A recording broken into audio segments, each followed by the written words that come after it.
everybody. This is the Knight's Tale podcast where we discuss the tips, tools, tactics, and mindsets required for veterans to have a successful transition out of the military. Thanks for listening. In this interview, Eli Williamson, the co-founder of Leave No Veteran Behind, talks about the major keys to developing as a social businessman, leading a non-for-profit, helping veterans in Chicago get jobs, how to impact his communities, and much more. I'm really intrigued by Eli because he's exactly where I want to be. His level of focus, his clarity in messaging, and his ability to effectively speak to his triumphs as a testimony and not as bravado. I think that's just amazing.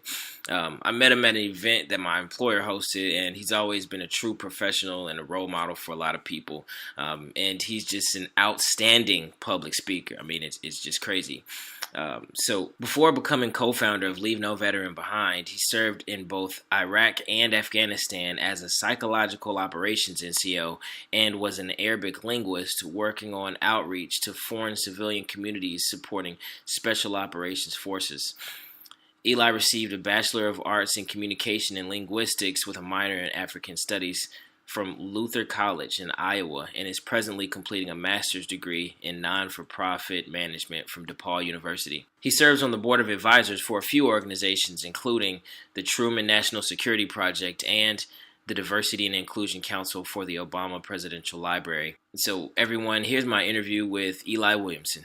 All right, Eli Williamson, thank you for being on the Knight's Tale podcast today. How are you doing? Hey, I'm doing good. Thank you so very much for having me. Absolutely. So I really am excited to have you on, mainly because I think your story is really inspiring, and I think that you could really help a lot of people. And I mean, you already are doing that.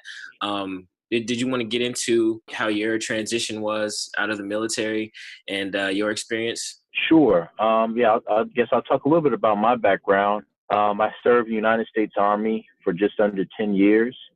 My job in the military was psychological operations on the United States Army Special Operations. And I was an Arabic linguist as well in that role, and also in the PSYOP role for the Joint Special Operations Command. Nice. And so I was serving and in Afghanistan, and a message came across and it said that we lost more kids on the south side of Chicago than we had lost individuals in Iraq and veterans in Iraq and Afghanistan as service members.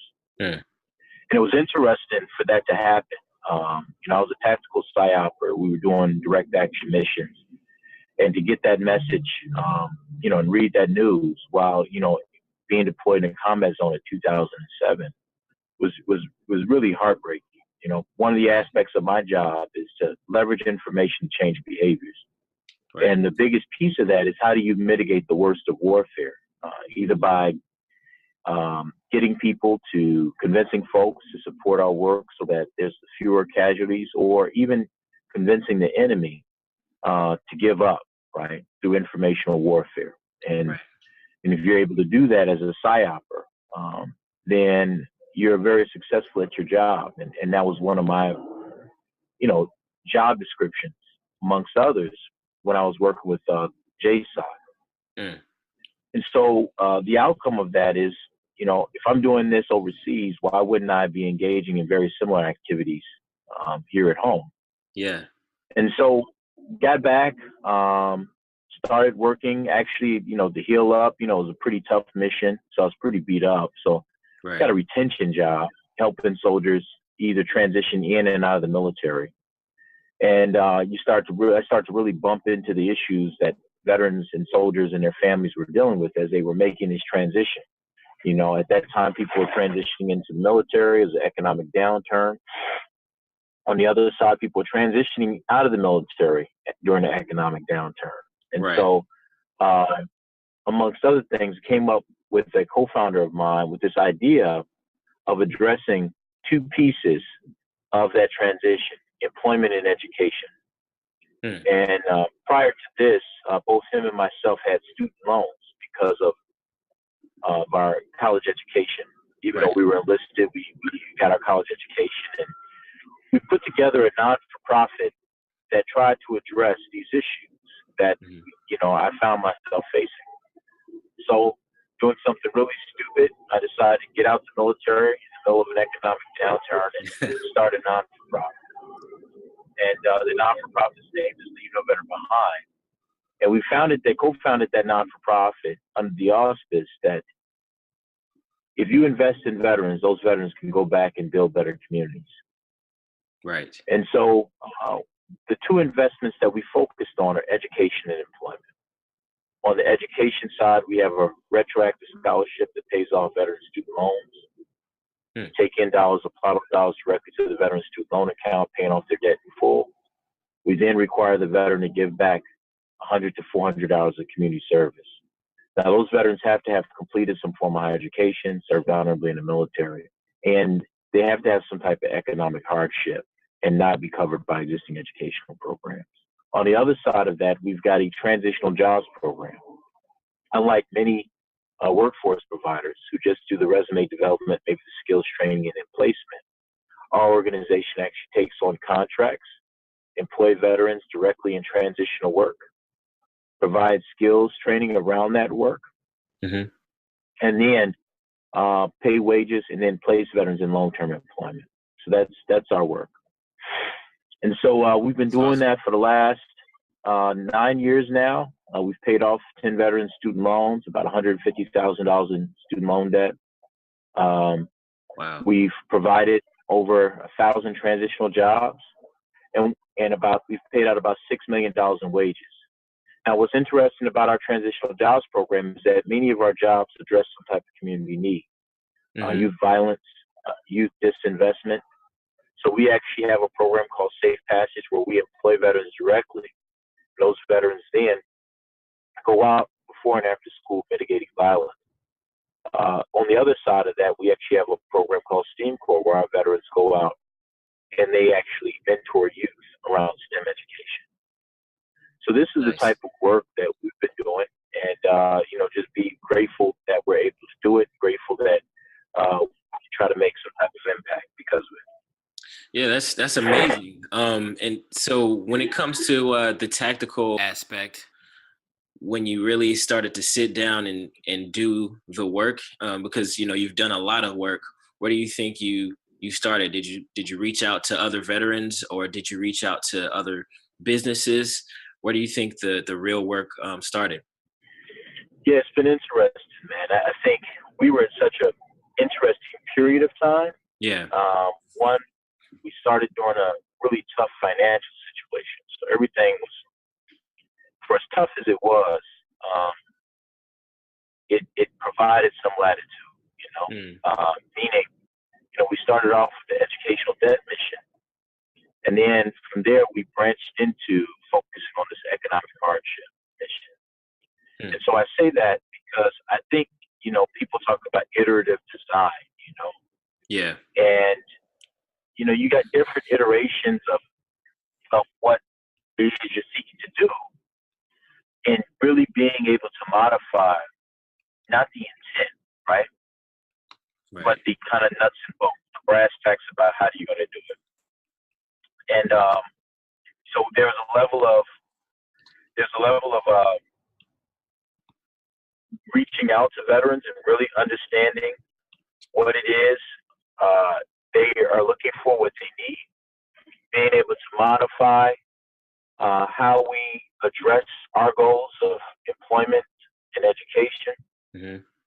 And I'll be honest, the thing that really, I think, sets apart any social venture, because that's really what we are, is your ability to get great mentors on board. And we really got a lot of great mentors who gave us a thought process around what it means to do this type of work. And so that's the part that I think is most critical, is that you'll come with ideas, and those, whatever those ideas are, really get the type of people around you that can give you the insight that you need to actualize those ideas and keep the spirit in which you started. Man, that's amazing. And I think during our last talk, we talked about entrepreneurship and the meaning of that, and you kind of touched on the fact that your venture is a social venture. But do you consider yourself an entrepreneur, or a social entrepreneur? No, not really, man. I mean, a social businessman. You know, I think that people put up that entrepreneur moniker, Yeah, and I think it's not a very good title because you can be in a job and be very entrepreneurial. true. You could be working for somebody and be very entrepreneurial, right? Yeah. I think, we picked a business of helping veterans, and the business that we have of helping veterans, right, may be organized as a non-for-profit, right? It's organized as a 501c3, Right. but the way in which we've engaged this problem set is very business orientated. I see. And that's a very difficult way of going about that. And you can be very entrepreneurial in business, or you can not be, right? You can set up a business that doesn't have those components. I'm not sure how successful you'll be, right? But that's, entrepreneurial is a much more of a descriptor than it is a way of life, right? And I think that for us, we've been doing our best to do the business of helping veterans do transitional work, do a scholarship. And I think that is, out of all the things, through the tough times and the not so tough times, that's kept us sane is that, we've got a payroll on any given day now of about 60 to 100 transitional jobs for veterans, youth members that they partner with. We've got some community members that we work with in the community as well. And that keeps us very honest as to how we have to do business. On the other side of it, man, I think that the other piece that's critical to all of this is making sure that we keep the proper mindset while we're doing what we're doing. We've had tough times. I mean, the state of Illinois for the last 2 years didn't have a state budget. I mean, it just finally got a state budget. And that was crushing to a lot of non-for-profits and organizations, and that put a lot of folks out of business. Cut one of our major contracts by 2/3. Wow. And it was very lean days for us. And, but we had some really great people engage with us from a donation standpoint, from a volunteer standpoint, and just from a goodwill standpoint, man, just giving us goodwill while we go through these very tough times. What is your experience when it comes to engaging with businesses? Well, two pieces, and I got really good advice once from a guy who's my barber. And he says, man, if you don't believe in what you're doing, nobody else will. Wow. Yeah. And I tell you that, man, because one of the things is that I don't feel that many businesses fail because of lack of effort. I actually believe that businesses fail because, man, there's a piece of folk that prohibits you from going in the way that you need to go in. And that doesn't mean that you won't spend the money. That doesn't mean that you won't spend the time. That doesn't mean that, all of those things. It means that there are a lot of soft things that you have to do with yourself and know yourself in order for you to see the external picture much better. And another piece of advice when we first started this from really good mentor William Owens, I told him about the idea of starting to leave no veteran behind, and he said the best thing. He says, Eli, I have no doubt about your ability to have success. I've got doubts about your ability to manage growth. And when you get your first lick from somebody, right, or somebody offers you something, you got to be able to say, man, that's not what I need at this moment. Or you have to be able to say, all right, if I'm going to take this on, then I'm going to have some considerable lifestyle changes. Right. So our first major contract we signed was a just over a 2-year contract, and man, we had to do quite a bit to get it going. I mean, it was some real lifestyle stuff. We didn't have the type of line of credit we needed. So imagine having 40 to 60 veterans looking at you for payroll every 2 weeks. Example. and coming up late on payroll by a couple of days for folks during the middle of an economic downturn. You know, I mean, these are the days, man, where, you know, what I suggest, I know there's a lot of people who say they want to be an entrepreneur, and that's why I kind of push back on that a little bit. Yeah. It's like, man, there's nothing glamorous about this stuff. You know, there's nothing glamorous about the responsibilities you have when you have to engage with people, put your name on the line, and show up every day. You know, it's tough. And so, in Chicago, you know, one last piece, I rep my city. I love my city. But Chicago is not New York and LA. New York, I love New York because people literally can reinvent themselves. LA, people can be whatever, whoever they want to be. This is a town that gets to know you. And so you really only have one good chance here to show people who you are, and people really admire learning who you are and really want to deal with the real you. You don't want to show up and the real you is not put together, you know? So you really want to learn yourself and know yourself and really be able to engage people authentically. I mean, I know that there's some folks out there who prize their ability to sell. My suggestion, man, is that you always sell good things, and don't put your name on the line on a product that you wouldn't believe in yourself. That's just, for me. I that's the way in which we do business. That's the way in which we try to help veterans. Right. So we believe in this work and sacrifice quite a bit personally to go after this work. But it's you know, when people talk about dealing with clients, I think you need to deal with them as you would want to be dealt with. That's all. That makes a lot of sense. That makes a lot of sense. And at this point, it seems like you have a really strong network. Who do you think are some really, you know, major key influencers, or what do those influencers look like in terms of the support that they might give you? And you know what? Be good to people, man. You know, I know everybody talks about having a network and all of that stuff. Right. Be good to people. You know, treat people well. Try to add value to other people's lives. That's your network. You never know who's going to influence things in both positive and negative. There's some folk out here that probably love me. There's some folk out here that probably don't like me much, you know, but I try to be good to even the people that don't like me much, you know, because you never know when people are going to show up for you.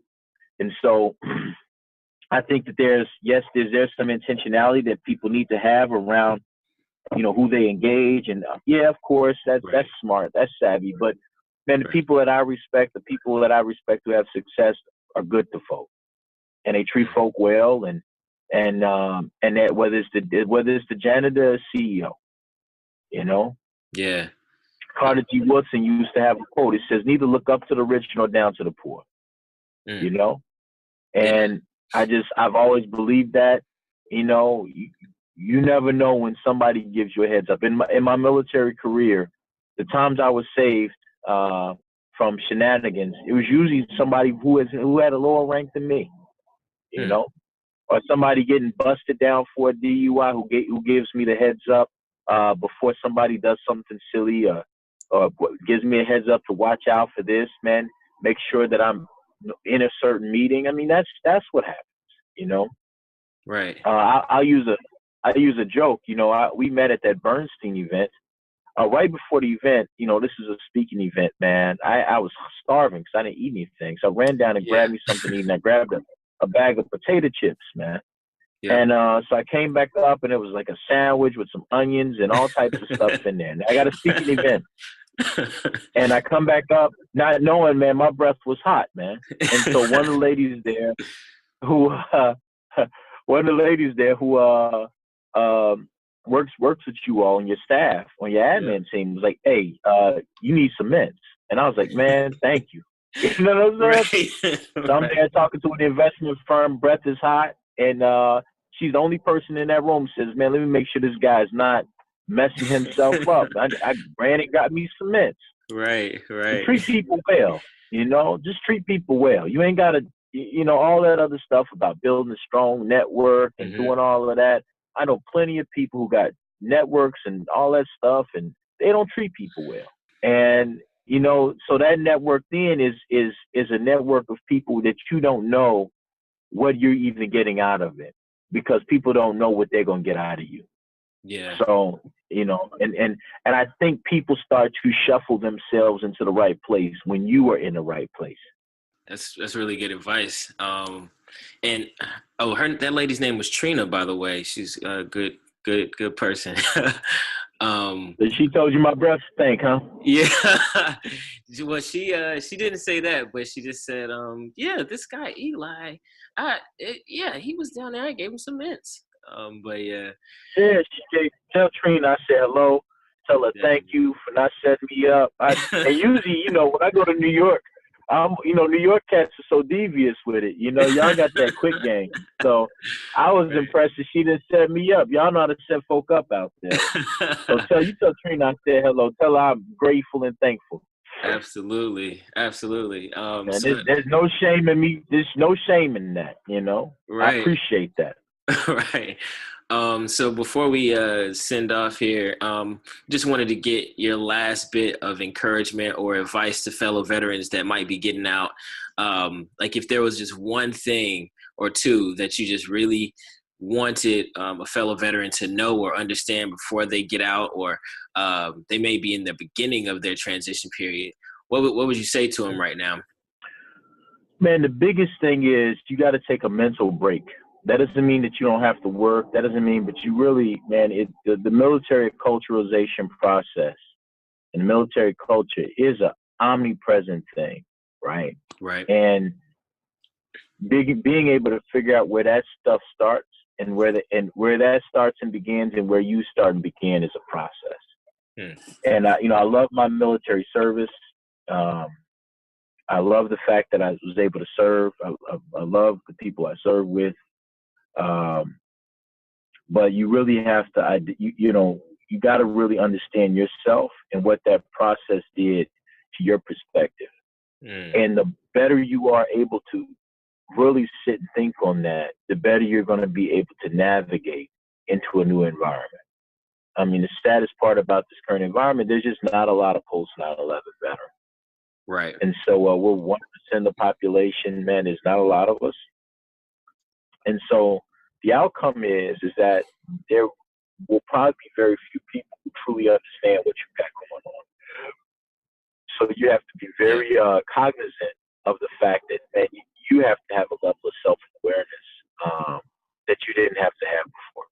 That is a great piece of advice. Eli, well, thanks a lot for taking the time to be on the Nice Tale podcast, and I definitely appreciate it. All right. Thank you.